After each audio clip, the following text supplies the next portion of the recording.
மதிவாணன் கிட்ட தொடங்குறேன். சட்டமன்றத்தில் அதிகமாக எதிரொலிப்பது என்ன? நலத்திட்டங்களா இல்லை அரசியல் விமர்சனங்களா? சட்டமன்றத்தை பொறுத்த வரைக்கும் ஜோசப் விஜய் அவர்களை புகழ்பாடும் மன்றமாக மாறி இருக்கு. நீங்கள் மக்களால் தேர்ந்தெடுக்கப்பட்ட ஒரு அரசாங்கம் 100 நாள் ஆட்சி செய்திருக்காங்க. ஆனால் ஒட்டுமொத்த தமிழ்நாட்டுடைய பிரச்சனைகளையுமே திசை திருப்பி முழு நேரமும் பாராட்டு பத்திரம் வாசிச்சுட்டு இருக்காங்க. எங்கே பார்த்தாலும் மின்வெட்டு பிரச்சனை, எங்கே பார்த்தாலும் மின்சார விலை உயர்வு பிரச்சனை, மின்கட்டண உயர்வு பிரச்சனை, அதே மாதிரி எங்கே பார்த்தாலும் கொலை கற்பழிப்பு பாலியல் சீண்டல்கள் பிரச்சனை. அதுக்கடுத்தது பொய்யான போலி வாக்குறுதிகளை நிறைவேற்றின மாதிரி ஜோசப் விஜய் அவர் கொடுக்குற ஒரு விஷயங்கள். அதன் பிறகு அமைச்சர்களுடைய செயல்பாடுகள் மிகப்பெரிய கேள்விக்குறியாக இருக்கிற விஷயம். கஸ்டோடியல் டெத்தை பொறுத்த வரைக்கும் எந்த இடத்துலையுமே பேச தயாராக இல்லாத ஒரு அரசாங்கம். சட்டமன்றம் நடந்துக்கிட்டு இருக்கு. இது வரைக்கும் அது சம்பந்தமாக அதோட துறை சார்ந்த அமைச்சராக இருக்கிற ஜோசப் விஜய் அவர்கள் அதற்கு எந்த இடத்துலையுமே பதில் சொல்லாமல் கடந்து போகிற இருக்கிற ஒரு நிலைமை. இது மட்டும் இல்லாமல் பட்ஜெட்டுன்ற பேரில் எந்த இடத்துலையுமே சொந்த திட்டங்கள் இல்லாத பிரச்சனை. கட் காப்பி பேஸ்ட்டுன்னு தான் இன்றைக்கி இருக்கிற நிர்வாக பட்ஜெட்டு வாசிச்சிருக்காங்க. பட்ஜெட்டில் ஒதுக்கப்பட்ட நிதிகளும் அவர்கள் சொன்ன திட்டங்களுக்கான நிதியுமே எந்த இடத்துலையுமே மேட்ச் ஆகாத ஒரு விஷயம். இப்படி எல்லா வகையிலையுமே இந்த 100 நாளில் தோற்று போய் நிற்கிற ஒரு அரசாங்கம் தான் தாவேக அரசாங்கம், ஜோசப் விஜயோட அரசாங்கம். இதற்கடந்து அடுத்தது பார்த்திங்கன்னா விவசாயிகளுடைய பிரச்சனை, தண்ணீர் பிரச்சனை, காவேரி பிரச்சனை, மேகதாது பிரச்சனை. இன்றைக்கி கர்நாடகாவில் 3 பேர் சுட்டு கொல்லப்படுறாங்க. அதை பற்றி பேச தயாராக இல்லாத ஒரு முதலமைச்சர். அதை பற்றி பேசுனா கர்நாடகா முதலமைச்சர் பேசுகிறாரு, அதில் தலையிடாதீங்கன்னு சொல்கிறாரு. அதற்கு ஒரு ரியாக்ட் பண்ணாத ஒரு முதலமைச்சர். இப்படி எல்லா வகையிலையுமே தோற்று போய் நிற்கிற ஒரு அரசாங்கம் தான் ஜோசப் விஜய் அவர்களுடைய அரசாங்கம். 100 நாட்களில் ஒரு அரசுடைய செயல்பாடை வைத்து அது வெற்றி தோல்வி அப்படின்னு சொல்லிட முடியுமா? திமுகவுக்கு முதல் முறையாக ஆட்சி அமைத்த போது இந்த லக்ஸரி அப்படின்றது கிடைக்கலையா? காமராஜர் அவர்கள் அப்போது முதலமைச்சராக இருந்தது 1 வருஷத்துக்கு எந்த விமர்சனமும் வைக்க மாட்டோம் அப்படின்னு சொன்னார். ஆனால் அதற்குள்ளாக திமுகவுக்கு என்ன அவசரம்? இல்லை, இப்போ நாங்கள் 100 நாளில் ஆட்சிக்கு வரும்போது கொரோனா காலகட்டங்களில் நாங்கள் ஆட்சிக்கு வந்தோம். 2021 நாங்கள் சொன்ன மாதிரி வந்த உடனே 4000 ரூபாய் மக்களுக்கு கொடுத்தோம். அதே மாதிரி லிட்டருக்கு பால் விலையை குறைச்சோம், 3 ரூபாய். விடியல் பயண திட்டத்தை கொண்டு வந்தோம். அந்த 100 நாளில் கலைஞர் நினைவு நூலகம் திறந்தோம். பெட்ரோல் விலையை 3 ரூபாய் குறைச்சோம். இப்படி முதல் 100 நாளில் நாங்கள் செஞ்ச சாதனைகள் இருக்குது. அப்புறம் நீங்கள் செஞ்ச இந்த 100 நாள் சாதனைகள்னு பேசணும்னா 187 கொலை, 358 பாலியல் வழக்குகள், 188 குழந்தைகளுக்கு எதிர்க்கான வழக்குகள், 12 ஆணவ கொலைகள் நேற்று வரைக்கும். இப்படி எந்த இடத்துலையுமே சட்ட ஒழுங்கை பற்றி கவலைப்படாத முதலமைச்சர் முதல்ல சொன்னது தான். வெளிப்படையான நிர்வாகம் பண்ணுவேன்னு சொன்னார் சார் ஜோசப் விஜய் அவர்கள். ஊழலை ஒழிச்சிட்டேன் அவர் சொன்ன வார்த்தை. ஊழலை ஒழிச்சிட்டேன். யாராவது காசு கேட்டாங்கன்னா எங்கள் அண்ணன், எங்கள் தம்பி, எங்கள் சித்தப்பா, பெரியப்பான்னு ஏதோ ஒன்று சொன்னார் சார். இன்றைக்கி அவருடைய அலுவலகத்தை மாற்றுறாங்க. அது யார் சொல்லி மாற்றுறாங்கன்றதுக்குள்ளே போக வேண்டாம். அவர் 5.5 கோடி ரூபாய் பட்ஜெட் உள்ள ஒரு ஸ்கீம். இதுக்கு 13ஆம் தேதி பேப்பரில் ஆடு கொடுக்குறீங்க, 17ஆம் தேதி இணையதளத்தில் விளம்பரம் கொடுக்குறீங்க. சாதாரணமாக 2 கோடிக்கு மேலே இருந்தாலே 15 நாள் கால இடைவெளி வரணும். 5 கோடின்னு வரும்போது 30 நாள் கால இடைவெளி வரும். இப்போ எங்கே ஊழல் ஒழிச்சிட்டிங்க? உங்கள் கட்சியை சேர்ந்த ஆட்கள் தான் சொன்னாங்க உயர்நீதிமன்றத்தில் பிபிஐ நியமிக்கிறதுக்கு 30 லட்ச ரூபா லஞ்சம் கேட்குறாங்கன்னு. உங்கள் ஆட்கள் தான் சொன்னாங்க, நாங்கள் சொல்லலை. உங்கள் எம்எல்ஏ மேலே தான் பாலியல் வழக்கு சொல்லப்பட்டது, அதுக்கு நீங்கள் பதில் சொல்லலை.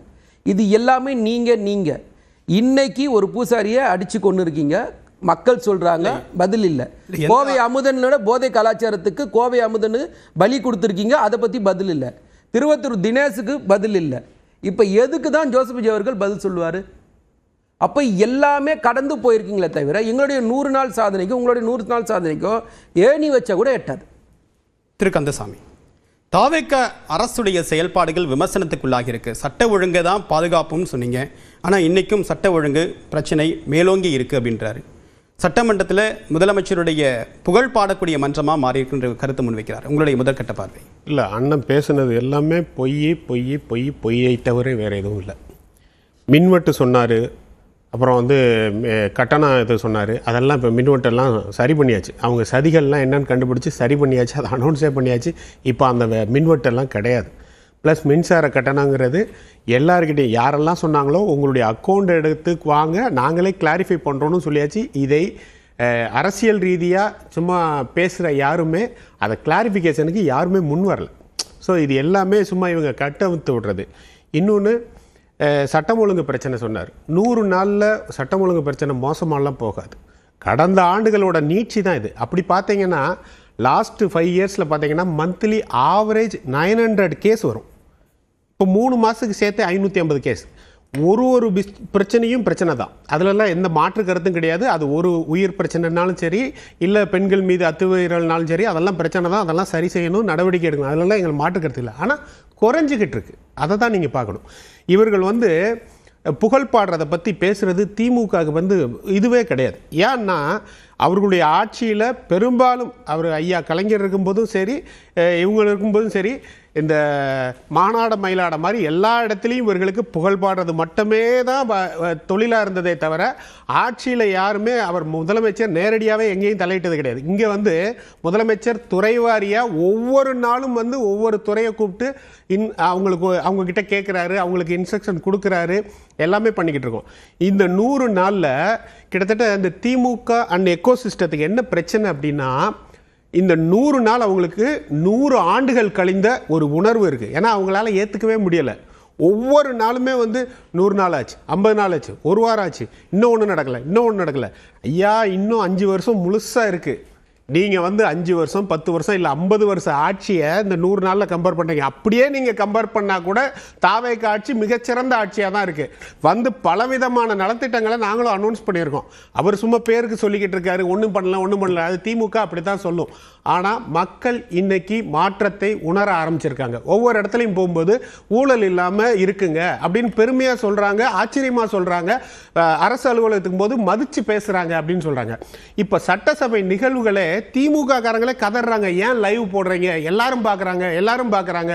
இன்னைக்கு அவர்கள் என்னெல்லாம் பேசினாலும் சபாநாயகர் சமமா அவங்கள நடத்துறாரு. நீங்க இதுக்கு முன்னாடி எந்த ஆட்சியிலையுமே அது கிடையாது.